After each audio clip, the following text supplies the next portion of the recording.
Buenas tardes a todos y todas.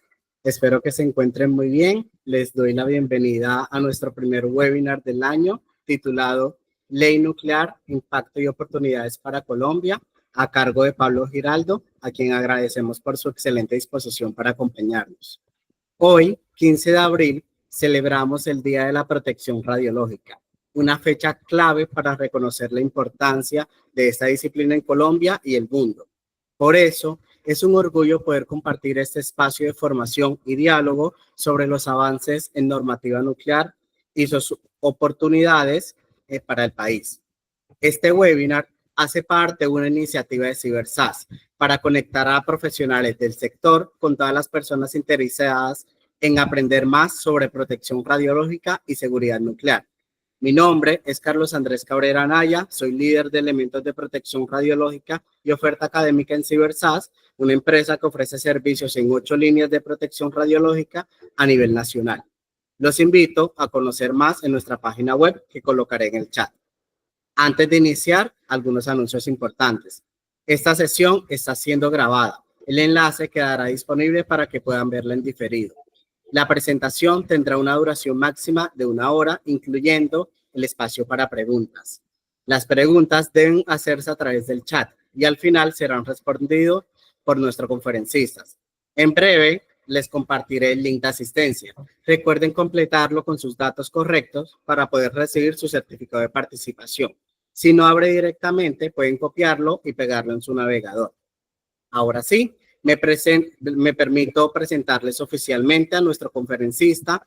Hoy nos acompaña Pablo Giraldo, un experto en protección radiológica y seguridad nuclear, ingeniero biomédico con maestría en protección radiológica y seguridad nuclear de la Universidad Politécnica de Valencia y que cuenta con una formación técnica de la Autoridad Regulatoria Nuclear de Argentina. Además de su sólida formación académica, es el fundador de CiberSAS. Es una empresa líder en protección radiológica y seguridad nuclear en Colombia y está expandida en Perú. Su amplia experiencia y conocimientos en el campo lo convierten en un referente en la materia y estamos seguros de que su presentación será de gran valor para todos nosotros. Pablo, es un gusto tenerte como expositor en este espacio. Te damos la bienvenida y te cedo la palabra para que inicies tu presentación. Muchas gracias. Bueno, Charlie, muchas gracias, hombre, por la presentación. Y este es un webinar muy especial. Es un webinar muy especial, primero porque hasta hace muy poco yo estaba en el papel de Charlie moderando webinars. Hicimos más de 50 webinars desde el 2018, apostándole siempre a ese propósito que tenemos como empresa, de facilitar las aplicaciones de las radiaciones, porque estamos convencidos que harán de este mundo, y en este caso de nuestro país, un lugar más saludable y seguro. Entonces, desde que salió a la luz el tema de la ley nuclear, por cosas de mi Dios me iba acercando a la red. No fui parte de sus fundadores, pero me siento parte activa de ella. Estoy, digamos, muy orgulloso de pertenecer a la red y de impulsar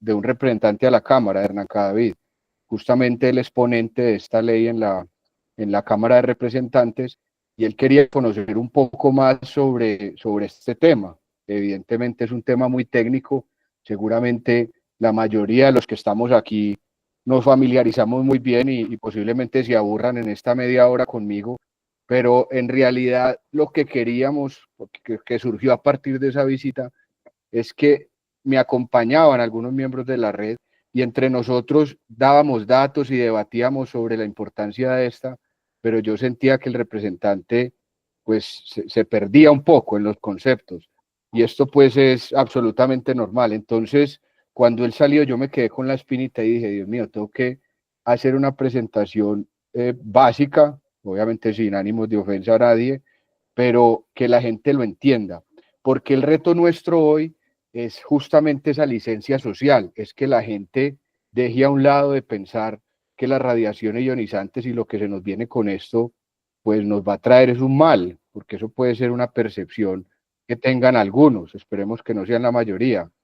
Entonces tenemos que empezar a hablar desde lo básico, desde que nos entiendan todos, para que se familiaricen y la acepten. Eso va a ser lo más importante.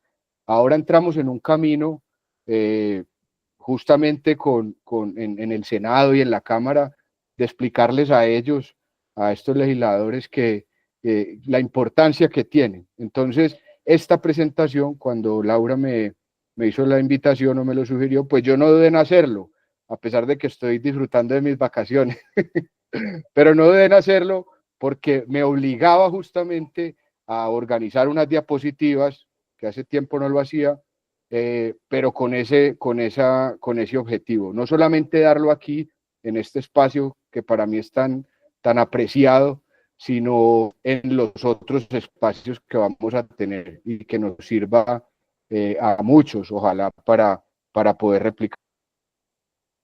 Esta es la empresa que fundamos hace 13 años, justamente, o hasta hace poco, pues nos dedicábamos exclusivamente al tema de la protección radiológica. Ya con esto de la ley, pues tenemos un compromiso muy grande en términos de seguridad nuclear, de ser no el único, pero sí ser un referente en este sentido, porque entendemos la importancia que tiene la seguridad nuclear para la población en general. Entonces nosotros hemos decidido tomar esa bandera. Hace poco recibíamos en la empresa la visita de Lars. Lars es el director del Instituto Mundial de Seguridad Nuclear. Él se fue muy agradecido y se fue muy emocionado con lo que vio en nuestro país. Estuvo en el primer Congreso de Energía Nuclear que se celebraba en Colombia, un hecho histórico, por cierto, y se fue muy comprometido con este tema de la seguridad nuclear, es decir, muy abierto a cualquier invitación que hagamos, muy abierto a suministrarnos la información que necesitemos para dar estos pasos de manera segura. Esto es una empresa que hoy genera cerca de 80 empleos, en su mayoría jóvenes y mujeres, por cierto, muy jóvenes todos. El promedio de edad de la empresa es de 32 años, como vemos ahí. Entonces, esto que ustedes ven ahí se multiplicaría por mucho en la medida que se implemente la ley y nos dé las bases que necesitemos para el resto de las aplicaciones, que es finalmente lo que queremos. En Tico veremos cuáles van a ser esas oportunidades. Entonces, como esto es una presentación que yo considero básica, porque así lo dispusimos, entonces vamos a ir un poco a la historia de las radiaciones, de cómo descubrimos estas radiaciones y cómo hemos ido mejorando esos descubrimientos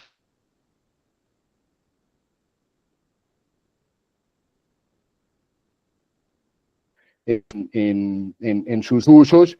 Y por supuesto, como al principio padecimos estos efectos que tenían las radiaciones, que son muy desagradables, por cierto, pues la protección radiológica ha avanzado tanto que hoy en día básicamente no se habla del tema, incluso tanto que ya no lo agradecemos. Ustedes saben que las personas tienden a no agradecer los problemas que no tienen. Eso pasa mucho, ¿no? Actualmente lo vivimos en otros ambientes. Entonces, no agradecemos porque no los tuvimos y no los tenemos hoy, porque la protección radiológica ha sido bastante buena y hoy podemos disfrutar de los beneficios de la radiación ionizante sin tener que padecer los perjuicios que pueda tener. Pero no bajamos la guardia, seguimos siendo serios, conscientes con este tema, y tan serios y tan conscientes, pues que vamos a meterle fuerte al tema de seguridad nuclear, a pesar de que no dependa de nosotros ni mucho menos, sino que son aspectos obligatorios en cualquier práctica que queramos desarrollar. Vamos a ver algunos de sus usos. Es muy bueno cuando en ambientes de familia, que esto es muy importante, pues le contamos a la tía las cosas que pueden hacer las radiaciones ionizantes, las aplicaciones. A veces se nos vuelven tan cotidianas que le restamos valor, ¿no? Y entonces nuestra abuela la podemos disfrutar hasta los 80, 90 años, en gran parte gracias a las radiaciones, a que le pueden diagnosticar alguna enfermedad de manera temprana sin que esta enfermedad la lleve a su muerte. y mejor aún, con las mismas radiaciones podemos tratarlas. Entonces, empecemos a acercar estas aplicaciones desde las que conozcan nuestros familiares y amigos, y vamos a hablarles de otras, ¿no? De otras aplicaciones que ahorita pues les comentaré algunas, pero hay muchas, o sea, hay tantas que no nos darían pues para el espacio y tampoco es el objetivo. Vamos a hablar un poco sobre la ley nuclear, el camino pues que se ha recorrido hasta ahora. Acá hay personas conectadas, seguramente está Camilo, David, personas de la red que han trasegado ese camino casi que desde el día cero, y tendría más mérito si de pronto ellos nos pueden contar ahorita en algún momento pues cómo ha sido el camino, qué tenemos actualmente, y darnos esa luz de esperanza que todos queremos oír. Veremos un poco el impacto que pueda tener, y al final pues tendremos un espacio para hacer unas discusiones, que sería pues muy valioso entre todos preguntar y responder, no solamente yo. Entonces esto es lo primero, que en el mundo en el que vivimos es un mundo radioactivo. Esto no debe ser ajeno, y debemos transmitir también ese mensaje. Nosotros constantemente estamos recibiendo radiación, lo hemos hecho durante toda la historia de la humanidad, durante todos los tiempos de existencia del universo. En su mayoría esta radiación proviene del espacio, de las estrellas. El Sol pues es nuestra principal fuente de exposición a esa radiación cósmica, pero también nos exponemos a los alimentos que consumimos en nuestros hogares, en los lugares en los que estemos, a partir de esas radiaciones naturales, esos minerales naturales que emiten radiación, y que fue justamente gracias a ellos que pudimos darnos cuenta de este potencial, o de este agente físico con tanto potencial para nuestras vidas de hoy. Gracias a esos minerales naturales que Henri Becquerel pues logró ver hace ya más de 100 años, y luego pues ahorita lo vemos de cómo Marie Curie y Pierre Curie empezaron a desarrollarlo aún más para tener pues lo que tenemos hoy en día. Aquí esta imagencita, disculpen que yo soy malo haciendo diapositivas, entonces no referencio las imágenes, pero esto es tomado de un libro que se llama, se me olvida ahorita el nombre, La energía nuclear salvará al mundo. Es de Alfredo, el operador nuclear, así lo encuentran en redes. Este señor hace una labor magnífica en este aspecto, es decir, nos explica muy bien, de manera muy sencilla, todos estos procesos que pueden llegar a ser tan complejos, ¿no? Y que a veces nosotros en nuestro tecnicismo olvidamos quién está al frente, quién es nuestro interlocutor, y hablamos como de manera muy normal, muy fluida, y posiblemente al final no nos entiendan absolutamente nada. Entonces, este señor, a través de este libro, que es un libro que yo he ido regalando mucho a estos congresistas, amigos, porque explica muy bien y muy sencillo, o sea, como sería como una energía nuclear para dummies, algo así. Bueno, entonces de ahí sacó algunas de las imágenes que van en la presentación. Entonces fíjense cómo vivir cerca de una central durante un año, fíjense ese puntico más pequeño que incluso el láser, 0.09 microsievert, eso sería la exposición si yo pongo una carpita al lado de una central. Son lugares que son muy controlados, entonces constantemente se están midiendo dosis en el ambiente, dosis en el agua, pescan un pez y miden las dosis que pueda tener, le sacan leche a una vaca que esté cerca. O sea, son lugares que están supremamente controlados. Entonces, las exposiciones que se permiten, porque esto está completamente reglamentado, pues son muy bajas. 40 microsievert, el vuelo de un avión desde Nueva York a Los Ángeles. Ahí se ve pues el cuadrito más largo, más grande. Entonces, esto es por esa radiación cósmica. Los vuelos a mayor altura, o los que sean más largos, o que estén más cerca a los polos, pues seguramente tendrán más dosis, pero bueno, esto no nos interesa hoy. 70 microsievert, vivir en una casa de piedra, hormigón o ladrillo, seguramente, gracias a Dios, pues nosotros podremos vivir en un hogar de este tipo, y bueno, pues nos estamos exponiendo, pero nosotros, esto no incrementa el riesgo de cáncer, ni vamos a ver en qué cuarto hay más radiación, ni mucho menos. Siempre lo hemos hecho así, ni siquiera pensamos en eso, simplemente lo muestro para que se den cuenta que esto de la ley nuclear no nos va a traer nuevas radiaciones, sino que pues ya vivimos con ellas. 100 microsievert, una radiografía de tórax, y bueno, pues ahí hay otros daticos. Este es el más interesante y es comer un banano, pues esto está en castellano, pues te produce una mayor dosis radioactiva que vivir un año junto a una central. Incluso pues he visto algunos que van como con bananos a hablar del tema. Bueno, esto es una forma de mostrarle a la gente pues que una central nuclear no va a exponer necesariamente más a la gente, pues a menos que haya un accidente y bueno, por los temas de protección radiológica, seguridad nuclear y la experiencia que tenemos, pues es un suceso bastante improbable. Vamos a la historia, un poco, vamos a la historia. Entonces, aquí tenemos 1895, pues hombre, yo consulté esto pues en Google, entonces si hay algún error de fechas, bueno, pues es irrelevante, pero más o menos hasta finales de 1800, este señor Röntgen descubre los rayos X haciendo unas pruebas con unos rayos catódicos, son cosas que por cosas de mi Dios, pues van surgiendo y nos damos cuenta que hay un tipo de radiación que no conocíamos, y pues por tanto para él era una incógnita y los denomina rayos X mientras descubría qué era, y finalmente pues esto se quedó así. Esta es la primera radiografía de la mano de su esposa, esto pues lo vemos siempre en las presentaciones que nos hacen del tema, pero es importante porque pues fíjense la importancia de la imagen, o sea, por primera vez veíamos en una persona viva sin métodos invasivos pues el interior de su cuerpo. Esto es un descubrimiento impresionante, impresionante, que seguramente nos ha permitido, como lo decía al un principio, pues disfrutar más de esta vida en la Tierra. Muy cerca de eso, no creo que se conocieran, la verdad lo desconozco, pues las fechas que sean tan cercas, coincidencia.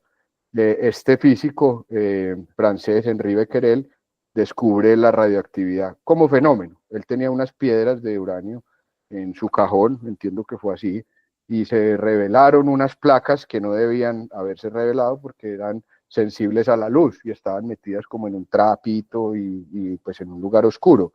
Entonces, pues eso le despertó una curiosidad. Él al principio pensaba que esto era un fenómeno químico, pero no sé, intuyo que no le prestó tanta importancia, pues ya que quienes empezaron a estudiar más este tema fueron justamente Pierre y Marie Curie. Ellos empezaron ya a sacar de esas rocas, de esas minas de Tecblenda, toneladas de roca que llegaban a su laboratorio y empezaron ya a extraer esos isótopos que emitían radiación. Evidentemente eran isótopos naturales. Entonces a ellos se les adjudica pues como ese descubrimiento de la radioactividad. Justamente ese término se lo da Marie Curie a partir del descubrimiento del radio. Otro radioisótopo también descubrió el polonio y pues algunos otros más, todos radioisótopos naturales que le dieron pie a su hija, Irene, pues una familia bastante científica, bastante inteligente, por cierto, bastante patriotas también, y les dio y empezó sus estudios con los radioisótopos artificiales, es decir, radioisótopos que ya fabricamos los seres humanos y que son miles ya, son miles, son unas tablas periódicas o unas tablas de nucleidos bastante amplios, con la mayoría de ellos pues inestables y por tanto emitiendo radiación. Y creería yo que aún hoy en día se siguen desarrollando estos radioisótopos y se van mejorando con miras, por ejemplo, al tratamiento de algún cáncer o al diagnóstico, ¿no? Entonces ya seguramente se utilizarán radiofármacos pues que actúen de manera más eficiente, es decir, que entren al cuerpo, actúen en el lugar que es por el tiempo necesario y ya decaigan o se diluyan o se expulsen. Y algo importante para lo que vamos a hablar hoy y lo que van a empezar a escuchar de hoy en adelante o que ya vienen escuchando en múltiples espacios, webinar y otros, pues es el descubrimiento de la fisión nuclear en 1938. Entonces, fíjense que tenemos bastante experiencia. Esto, pues hoy me dicen, hoy yo escucho que hay alguien que tiene una idea muy innovadora, que es poner un mamógrafo en un camión. Y yo les decía, vengan, esto en la Primera Guerra Mundial, Marie Curie utilizó una innovación de un español y puso un equipo de rayos X, pues de estos que había descubierto Röntgen, como pues ambulatorio, y salvó la vida de miles de soldados. Miles de soldados lograron sobrevivir gracias por eso les decía ahorita patriotismo de Marie Curie, porque era una científica, era una mujer que en esa época ser mujer era muy complejo, en un mundo militar. Es que imagínense ustedes, o sea, es una persona que de verdad merece la pena que admiremos más de lo que seguramente muchos de nosotros lo hacemos. Entonces ella, en lugar de quedarse en su laboratorio cuidando a su familia, que yo lo haría, lo haríamos la mayoría nuestra, pues se la llevó justo a ella de 17 años a enseñarle cómo tomar una radiografía. Esto era pues como una fluoroscopía en vivo, buscando el proyectil para poder que un cirujano lo extrajera sin tener que esperar a que el paciente, en este caso pues el soldado, se muriera. Entonces salvó miles de vidas y le enseñó a su hija para que fuera en otro de estos vehículos a otro frente de guerra. O sea, una mujer de verdad excepcional. Aquí tenemos imágenes. Ellos siempre quisieron que estos átomos se utilizaran para el bien. Hoy los llamamos átomos para la paz. Llamémoslos como quieran, pero finalmente pues todas estas aplicaciones deben usarse para eso. Y las aplicaciones que hoy tenemos están ya plenamente justificadas. En esa época, pues miremos las fotos ahí, vemos que son fotos antiguas, pues eso es fácil intuirlo, simplemente viendo la imagen. Pues las medidas de protección eran cercanas a cero. Incluso cuando uno habla de la forma de protegerse, que es distancia, tiempo y blindaje, en las aplicaciones no se hacía ninguna, o sea, ninguna de las tres se llevaba a cabo. Pues las distancias eran al pie, los tiempos eran muy prolongados, una radiografía podía tardarse 15 minutos, 30 minutos, hoy en día hablamos de milésimas de segundo, y blindaje, pues evidentemente no vemos nada. Entonces, pues claro, en esa época se enfermó mucha gente murió a causa de las radiaciones. No vamos a negar que hay incluso monumentos en honor a radiólogos que fallecieron por leucemias radioinducidas, eso no se va a negar nunca, pero tampoco vamos a negar que la protección radiológica ha hecho muy bien su trabajo y hoy en día, pues de esto casi que ya ni hablamos, o sea, de efectos de la radiación es muy poco común. De hecho, pues tanto es así que radiopatólogos o radioepidemiólogos, que serían profesionales expertos en tratar problemas o efectos biológicos de la radiación, pues creo que ninguno de nosotros conoce a ninguno. Yo conozco por ahí un par, pero más orientados hacia el tema de investigación, pues que hacia el tratamiento de pacientes. Esta es la imagen de la primera central nuclear, es en Rusia, estamos hablando de 1950 y algo, por acá yo tenía el dato, 1954. Fíjense, ya tenemos mucha experiencia. Esta central operó por muchos años y nunca tuvo ningún accidente. Entonces, ya tenemos mucha experiencia y no podemos desconocerla. Y esto, pues, no sé ni por qué lo puse, pero es un uso que se le ha dado, digamos que sacando todo lo malo que pueda tener. Esto es una bomba nuclear, pero sacando todo lo malo que pueda tener, pues permitió justamente estudiar en una población muy numerosa expuesta a partir de un hecho catastrófico que fue Hiroshima, pues analizar más de 100.000 personas o supervivientes para estudiar muy bien el tema de los efectos, principalmente estocásticos en las personas, pero para nada más. Veamos algunas aplicaciones. Esto es una fuente de consulta muy interesante. Créanme que pues a partir pues de estos grupos antinucleares que puedan haber, pues el tema en la energía nuclear de comunicación se vuelve muy relevante. O sea, uno tiene que ir, cuando va a montar una central nuclear en una población, pues uno tiene que ir y hablarles muy bien. O sea, el tema comunicacional es fundamental y hablar muy bien pues de los beneficios que van a obtener en su población cercana, ¿no? Y cómo van a ser directamente afectados por la implementación de esta tecnología. Entonces la industria nuclear comunica muy bien, tiene superhéroes y tiene cositas muy interesantes, pues uno de ellos es el foro nuclear, utiliza unas piezas gráficas muy bacanas que pueden ser fuentes de consulta, entre otras cosas pues está en español, para los que nos gusta más el español que otro idioma. Entonces, acá vemos algunas, acá tenemos 10, pues son aplicaciones generales. Voy a enumerarlas, de pronto, si tengo el dato de algunas se los doy, y si no anoten, por si les interesa alguna, al final, pues, hacer una breve discusión. Pero hay un montón, o sea, créanme que aquí empezamos a hablar de las grandes oportunidades, porque seguramente muchas de las que están aquí en Colombia no se usan, no se aplican. La electricidad, empecemos por ahí. Entonces España, más del 20% de la electricidad se produce en centrales nucleares. Yo tuve la oportunidad de estar visitando algunas de ellas en operación y otras en desmantelamiento. Y cuando una central de estas se desmantela, allá nos decían, esto tiene que quedar como para que montemos un jardín infantil, o sea, esto tiene que quedar absolutamente limpio. Y en esto se toman su tiempo y gastan sus recursos, pero finalmente le dejamos a la tierra un lugar en el que puedo poner una sala de maternidad sin ningún problema. Francia, que ahorita les muestro una gráfica excepcional, que es una gráfica que me ha permitido eh, comunicar muy bien los beneficios de esta tecnología, produce cerca del 80% de su energía. El país que más centrales tiene actualmente es Estados Unidos y quien más está construyendo es China, ¿no? China le está apostando fuerte al tema de la energía nuclear.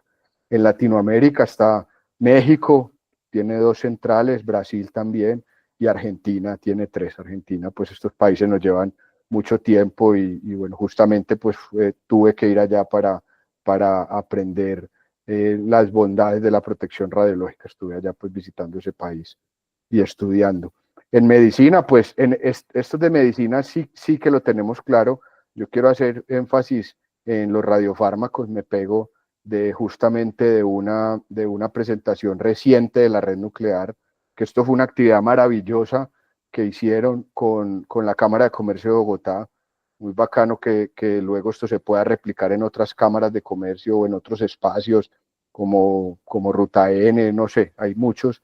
Y hubo como un ciclo, entendí bien, de unas conferencias de expertos de la red nuclear, y hace poco hubo una de Luis que es miembro de la red, y hablaba, le hacían una pregunta sobre los radiofármacos y el potencial que tendría nuestro país en producir radiofármacos. Hace unos años hubo una escasez importante a nivel mundial, fíjense, pues nosotros que no producimos, pues nos dejan de último ahí en la cadena de abastecimiento, cuando estos países productores no pueden producir lo que necesitan, pues imagínense lo que pasará con nosotros. Entonces, ahí hay una gran oportunidad de tener unos reactores de investigación destinados justamente a producir radiofármacos. Ahí esto aportaría en gran valor a ese Producto Interno Bruto de nuestro país.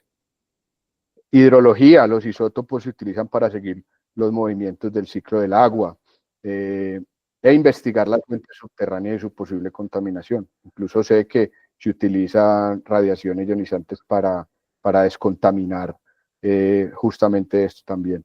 En agricultura podemos hacer super semillas, podemos controlar las plagas, que ahorita les muestro un poco imágenes pues, del equipo y lo explico con un poco de más detalles cómo se hace el control de plagas, plagas que pueden dañar nuestros cultivos en nuestro país, pues principalmente el café, o zancudos como chikungunya o que transmiten enfermedades como el chikungunya o el Zika para controlar esto. También se hace en muchos países de manera muy eficiente.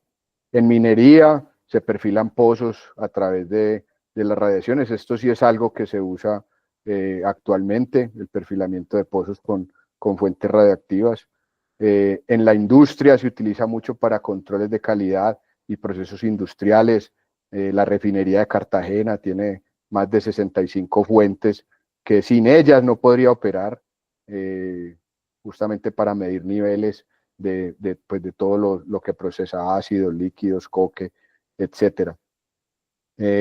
Ahorita les muestro imágenes de otra muy particular que trabajamos nosotros en Medellín con la empresa. Arte, pues muy interesante, muy bacano.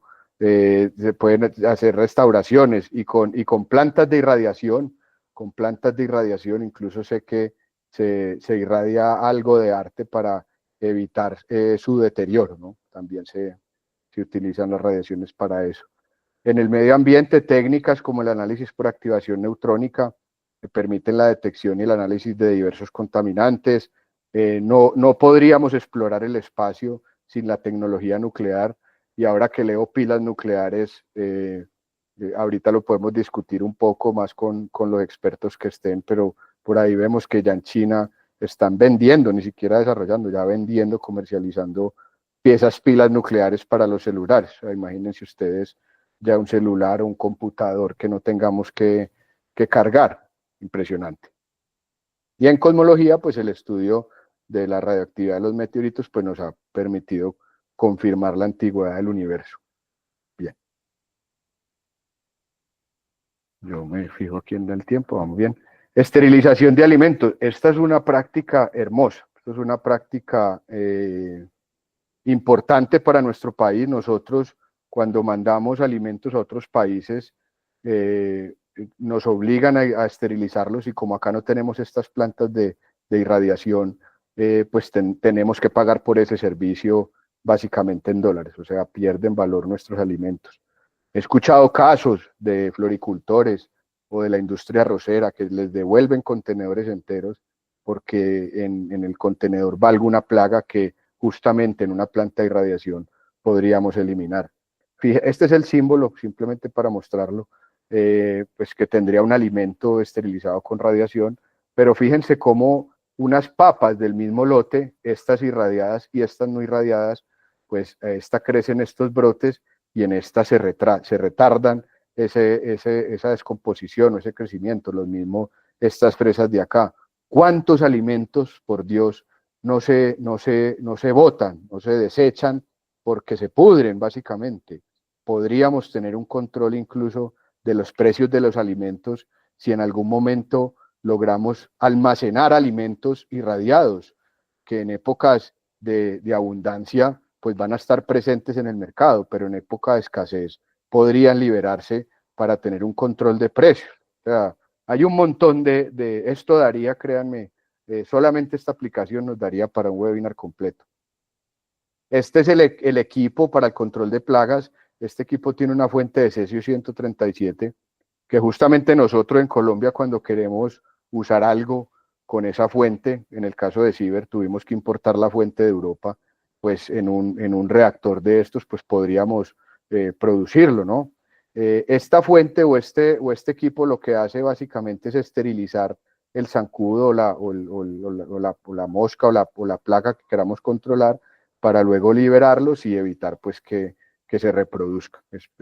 Digamos que es así de sencillo, pues o así lo entiendo, y la idea de esto es transmitir, repito, la información lo más sencilla posible. Esta imagen es de la fábrica, yo iba a decir de licores, perdón, de la fábrica de chocolate, no me acuerdo el nombre.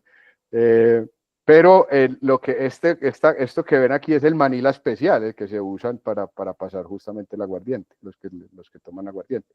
Entonces, ¿para qué se utiliza los rayos X, por Dios, en un maní? Pues es una pregunta que puede ser bastante normal.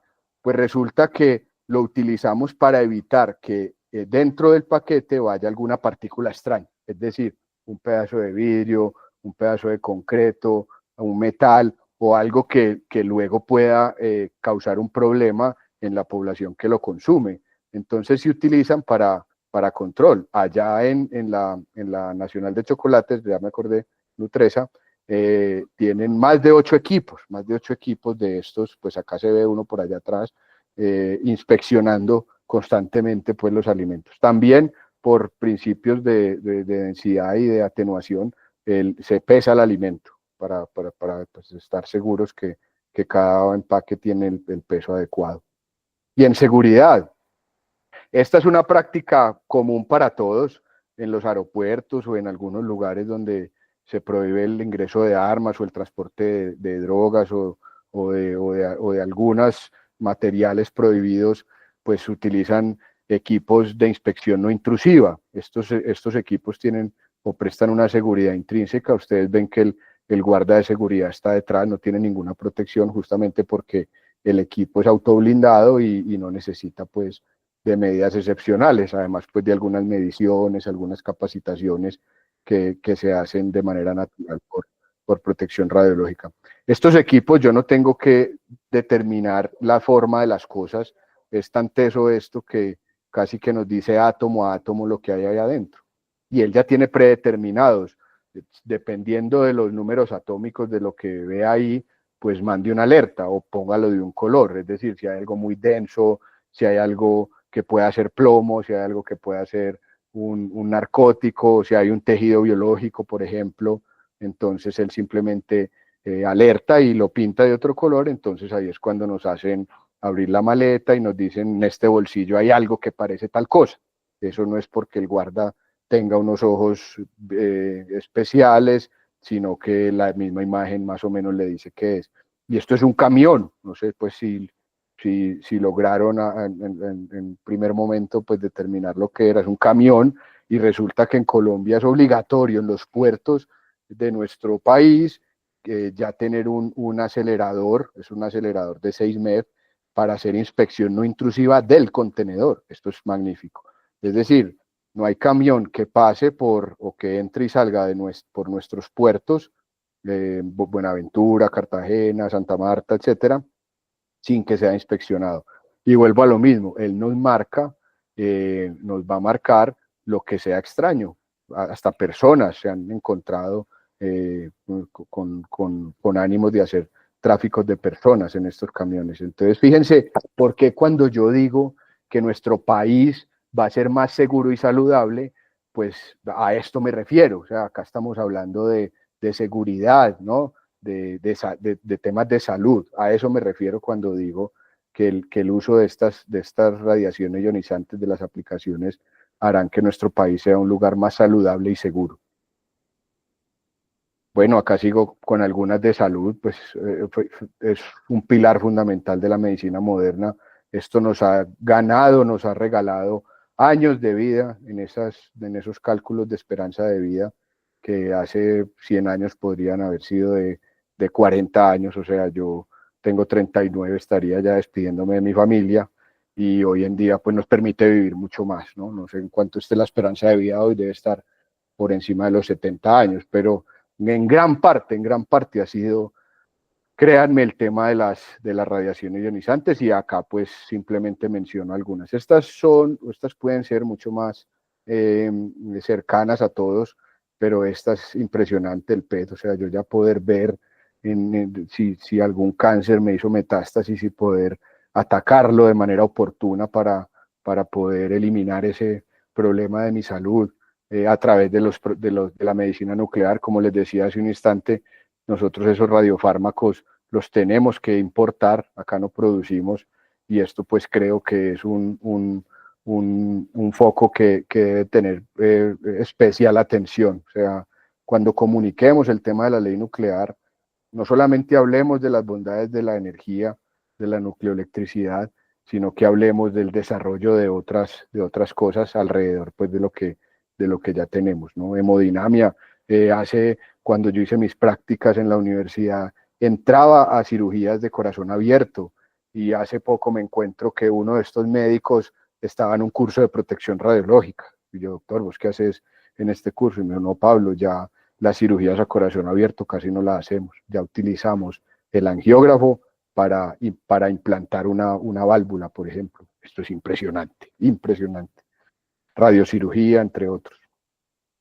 Nucleoelectricidad, aquí sí pues me van a perdonar mis amigos de la red y otros, voy a tratar de explicarlo lo mejor que pueda. Esto es un tipo de reactor, no vamos a decir cuál, pero digamos que el principio básico es calentar agua. O sea, nosotros tenemos en la mente que la energía nuclear son esos frascos verdes que vimos en Los Simpson y que generaban que a los peces les crecieran más ojos, pero finalmente es calentar agua. O sea, es calentar agua a partir de la energía que se libera en algo que ya muestro aquí, pero que es un proceso de fisión. Un proceso de fisión lo que hace básicamente es un núcleo de uranio 235 que está en la naturaleza, es un radioisótopo natural, ha estado siempre.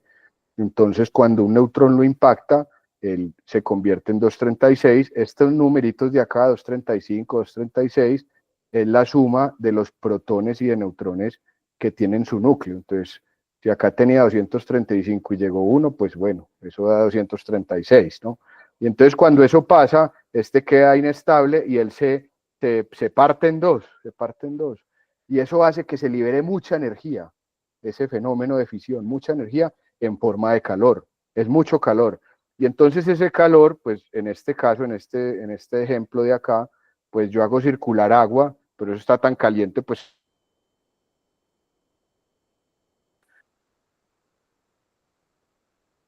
hay un presurizador, se mantiene líquida calientes, muy calientes. Y entonces esa tubería, no sé si les ha pasado que abren una tubería, una canilla muy caliente, de agua muy caliente y cuando la tocan se queman. Pues ahora imagínense esto con miles de grados. Entonces, eso por esa tubería circula agua por otro circuito y el agua cuando pasa inmediatamente se evapora. Y ese vapor sale a presión y mueve una turbina. Una turbina que movería también una central termoeléctrica. Lo que pasa es que a diferencia de la nuclear, este proceso que se da aquí no es con la fisión, con esa energía del uranio fisionado, sino con quemando carbón o quemando petróleo o quemando gas. Pero eso pues sabemos que tiene las emisiones, ¿no? De CO2. Pero bueno, más o menos así es como funciona. Es decir, nosotros en algún momento, bueno, esa turbina mueve un generador y el generador pues produce la energía y bueno, ya transportamos la energía. Entonces digamos que desde este tubito hacia adelante, pues ya tenemos en nuestro país algunas centrales termoeléctricas. Entonces básicamente lo que podría pasar en un futuro es que reemplacemos esta parte. Estas, pues eso lo estoy diciendo pues de manera muy sencilla, no lo es tanto, pero más o menos esa sería la idea de reemplazar estas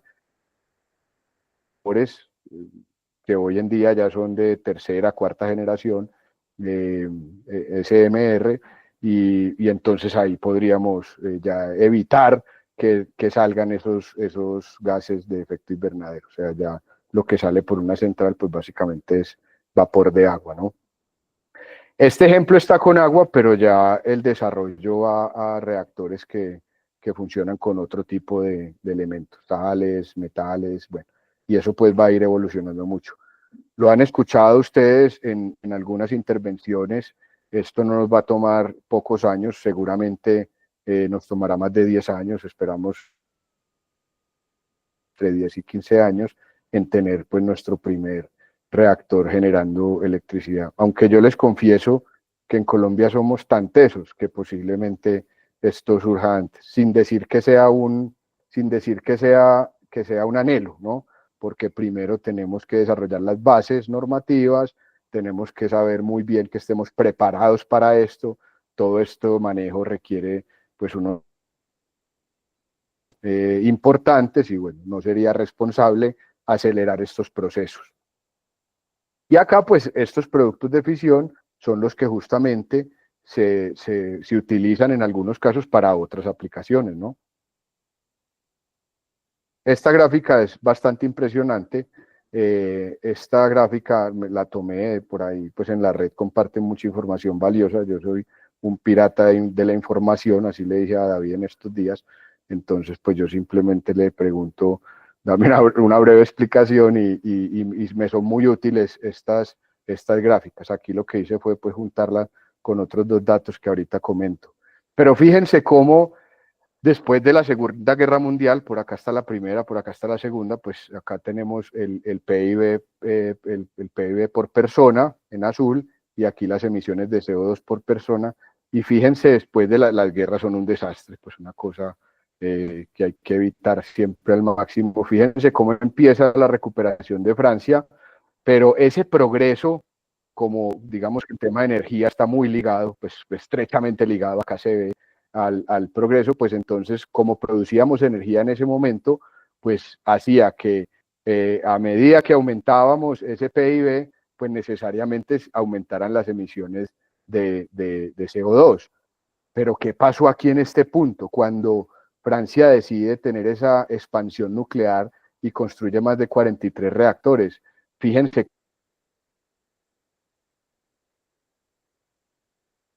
cómo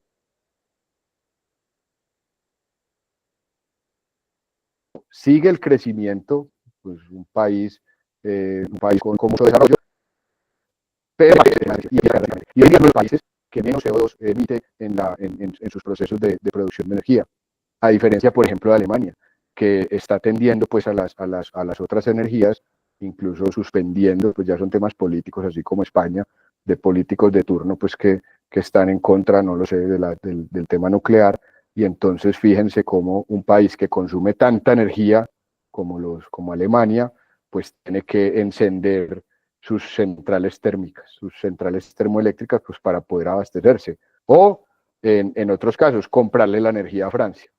Es decir, es bastante extraño, pero bueno.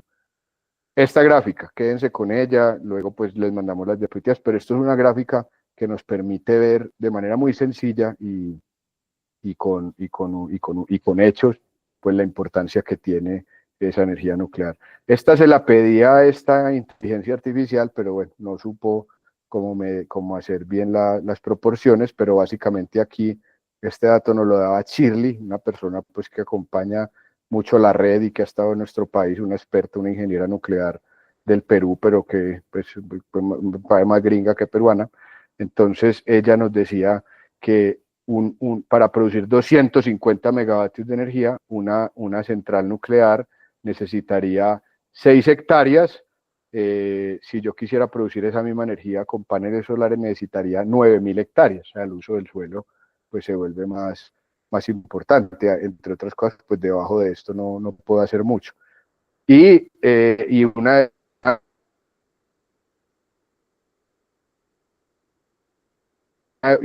parque pues, de 24.000 hectáreas, o sea que es muy eficiente. Son energías que son amigas, no buscamos que compitan entre ellas, pero no podemos pretender reemplazar todo ese más del 30%, me parece que es de energías termoeléctricas por energías pues, solares y eólicas, incluso porque se nos saldría más caro. Este me lo envía un amigo, Julián, me envió un video, me dijo, mírate este video, y me mandó esta gráfica, este señor explicando, por ahí les debo el dato de quién es. Y fíjense cómo Dinamarca, que en su matriz energética más del 60% es solar y eólica, pues fíjense el costo, ¿no? Acá tenemos en este eje el costo. Entonces es una energía que puede ser muy costosa.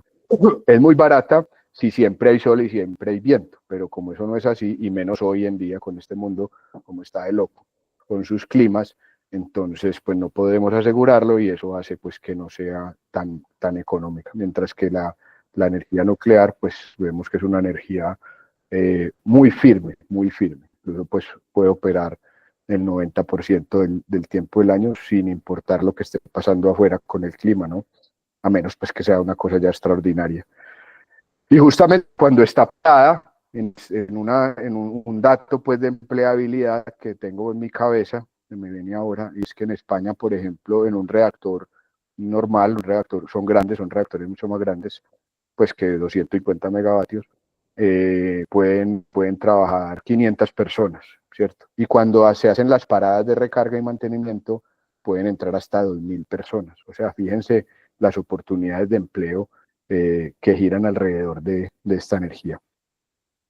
Y eso pues es durante un tiempo que se hace la recarga. De resto, si no hubiera que recargar, pues ellas básicamente no pararían, ¿no? Pues a menos que haya que hacer algunas actividades de mantenimiento, pero es energía supremamente estable. De la ley nuclear, entonces esto fue una imagen pues que nos llenó mucho de alegría pues a muchos de los, sobre todo pues nuestros amigos de la red pues que tanto han luchado por este tema de la energía nuclear. Entonces ya veíamos cómo en la Gaceta del Congreso pues estaba radicada la ley nuclear. Aquí esto sí lo quiero leer textual, sobre todo el objeto. proyecto de ley nuclear, Átomos para la Vida, está lindo el nombre. Entonces decía, por el cual se crea la Agencia Nacional de Seguridad Nuclear. Finalmente, pues lo que busca la norma es crear esta agencia, y esta agencia pues finalmente lo que va a sentar, como lo decía a un principio, es las bases normativas para pues las aplicaciones que se vengan, ¿no? Para que lo hagamos de manera segura. Y aquí pues nosotros como empresa participando nuevamente de estos hechos históricos, me parece que estos tres son de destacar. No sé si Camilo estás y de pronto querrás adicionar algo más a estos comentarios que di, pero aquí tuvimos el primer Congreso Nuclear, un momento histórico para nuestro país, el 26 de noviembre del 24, ahí con Laura, nuestra directora técnica. Cuando se radicó el proyecto, acá está Camilo, fíjense, había muchos pues de la red conectados, aquí pues algunos representantes del Centro Democrático, del Pacto Histórico, del Partido Liberal, bueno, en fin, un tema pues que se entiende que es de interés nacional y que aquí sí no hay diferencias políticas, no deberían haber. Ya hubo la primera comisión, la primera audiencia pública, y ahí pues estuvimos también varios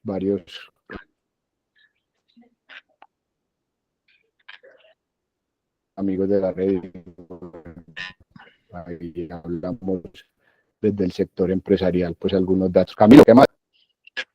Ahora sí, por un momento perdimos tu señal, pero Ah, sí, mucho tiempo. no, unos segunditos. Ah, bueno, no, es que estoy, peor dicho. Bueno. Comprar minutos, hay que echar la recarga. Camilo, no sé si querás agregar algo del camino, de lo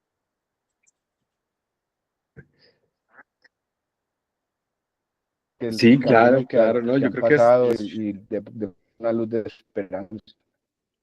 nos has dado, yo creo que una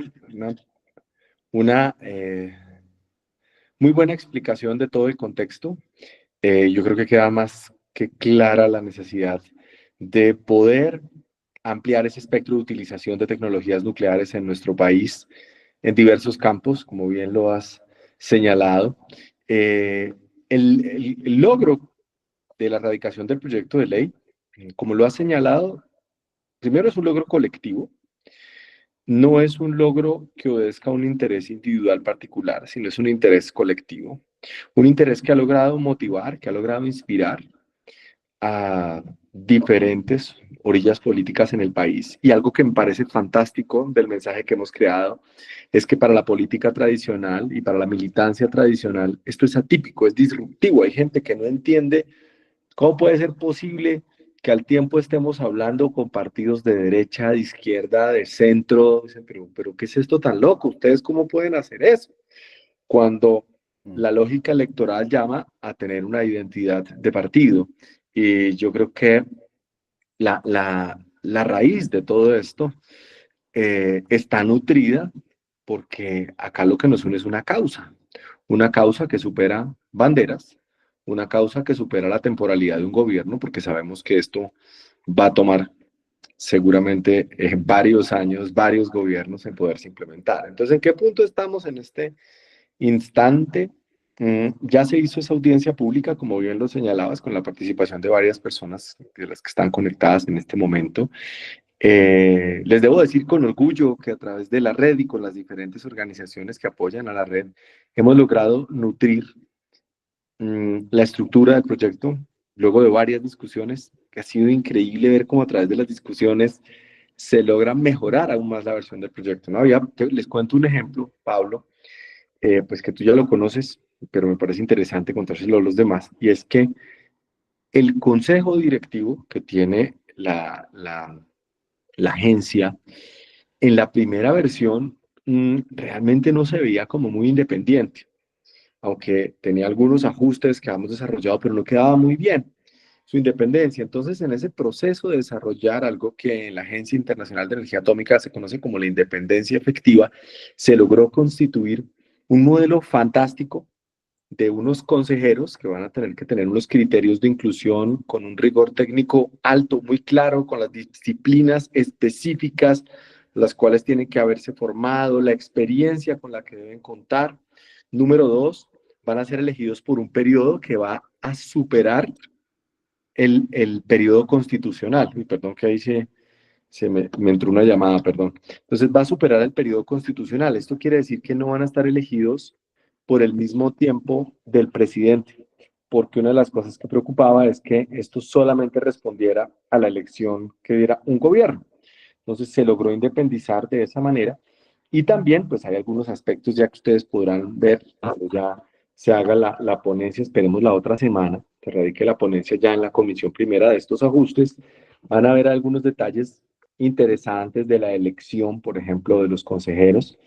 Y en general se han hecho también algunos acentos eh, en los principios que debe tener esta ley para el país. Pero la estructura de la ley, pues como seguramente ya ustedes la conocen, todos los que estamos acá conectados, es exactamente la misma. O sea, lo que cambia es en esos mecanismos para hacer cada vez más robusta la independencia efectiva de la agencia. Entonces, en eso estamos.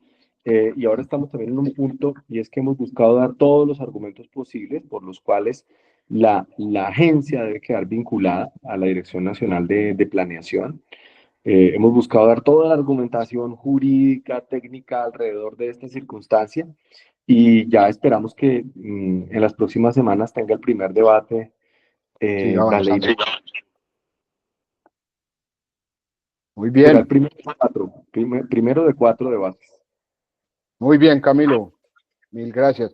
Y de todas formas están las redes de la red, que ahí pues nos están explicando casi que minuto a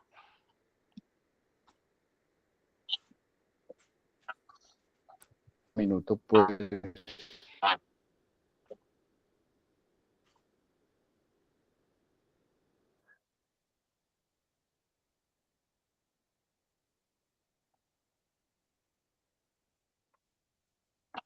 Uy, ahora sí ahora sí volvió Pablo. Mal internet, esperemos. Aquí voy a hablar de algunos otros más, pues otros más que estamos, pero fíjense las oportunidades que hay. Ahí. Sí, Pablo. Un poco entrecortado, pero te estamos escuchando. Bueno, esperemos.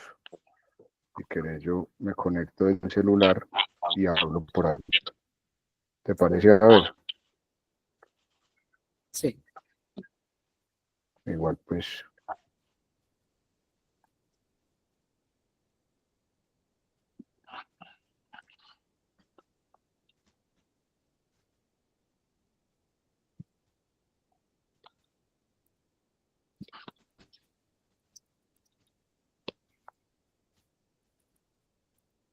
Está silenciado.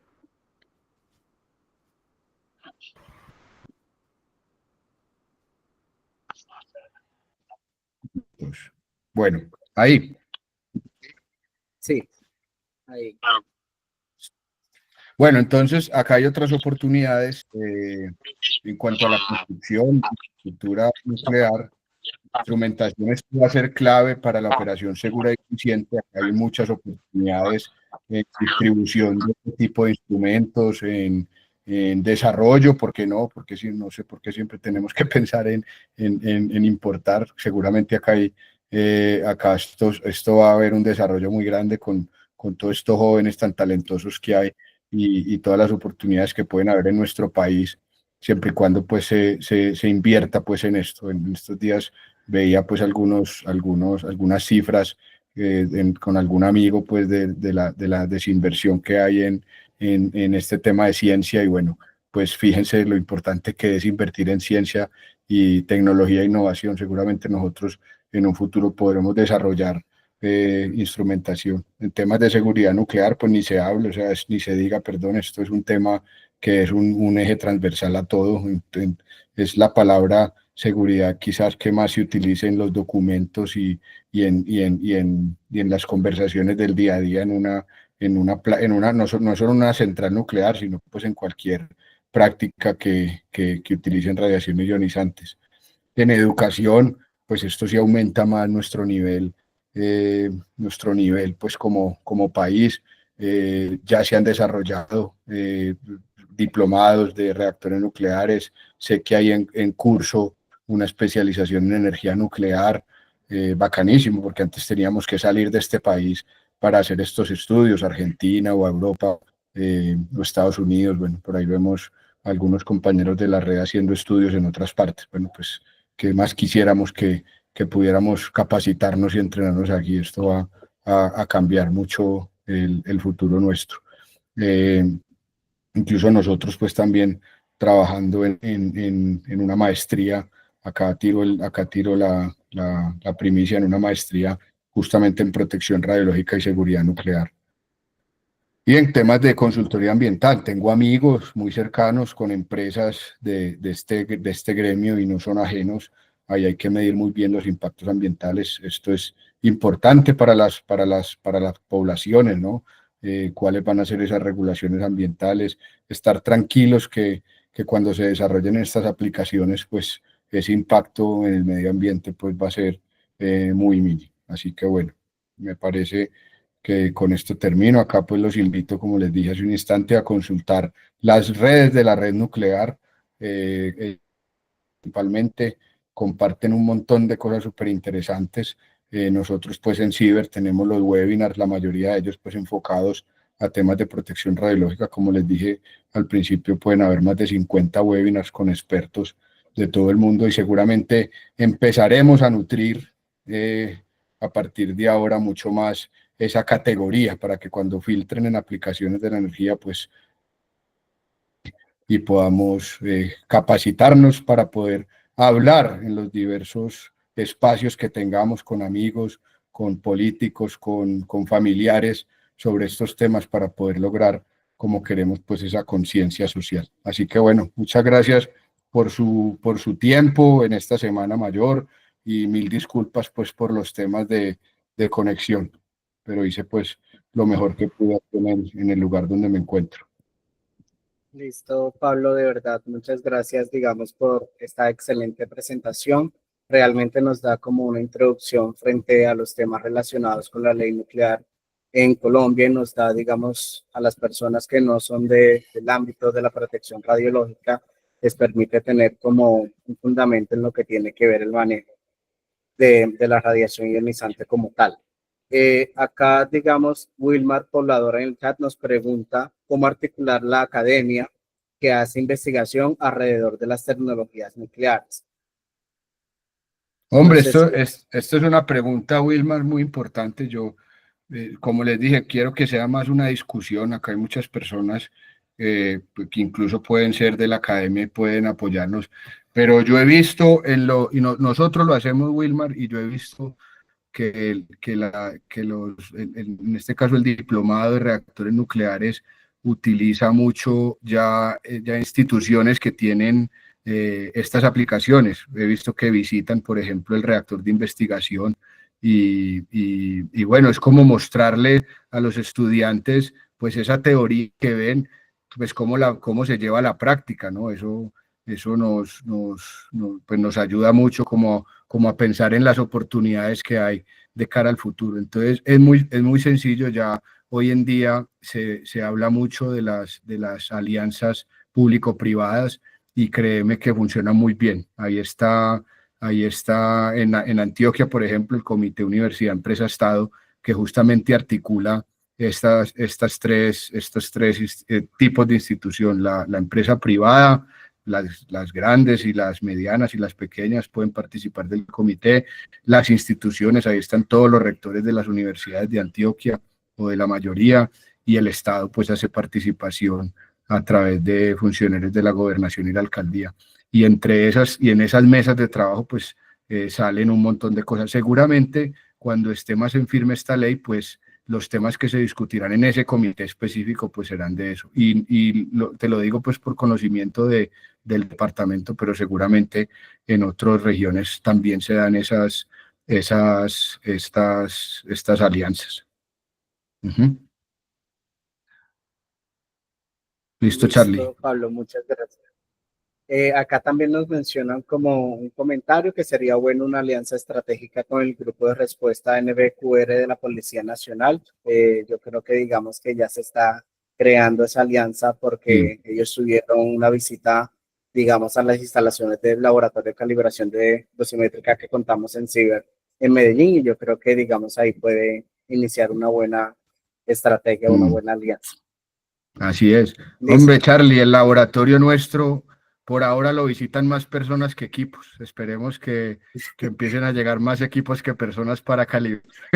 Pero hemos tenido la fortuna, Boris, de recibir pues personalidades muy importantes, y entre ellas estuvo pues este grupo de respuesta de la SIGIN, con sus equipos, los llevaron pues a conocer el laboratorio, y posiblemente con ellos se puedan involucrar para hacer prácticas justamente de nuestra maestría en protección radiológica y seguridad nuclear. Los vamos a involucrar en unas prácticas pues de la respuesta pues a estos atentados, con bombas sucias o lo que sea.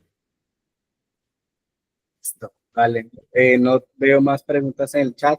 Nuevamente, muchas gracias, Pablo, por esa presentación. Agradezco también a Camilo Prieto, digamos, por la intervención que tuvo. También está David Galeano de la Red Nuclear, digamos, y hay varias personas acá de la red que nos acompañaron. Muchas gracias a ustedes, digamos, por estar presente y por estar impulsando este tema tan importante en el país. Les agradezco a las demás personas que asistieron. Esperamos contar con más espacios de divulgación. Tendremos el próximo webinar el próximo 8 de mayo, en el cual contaremos o hablaremos un poco de protección radiológica con lo que tiene que ver el reactor del IAN R1 que contamos acá en Colombia. No olviden diligenciar la lista de asistencia para poder enviarle los certificados de asistencia a este evento. Y Pablo, muchas gracias, y muchas gracias a todos. Que tengan una feliz tarde. Charlie, muchas gracias, muchas gracias. Bueno, a replicar información por todas partes. Muchas gracias. Que descansen y recen mucho. Amén. Muchas gracias, Pablo.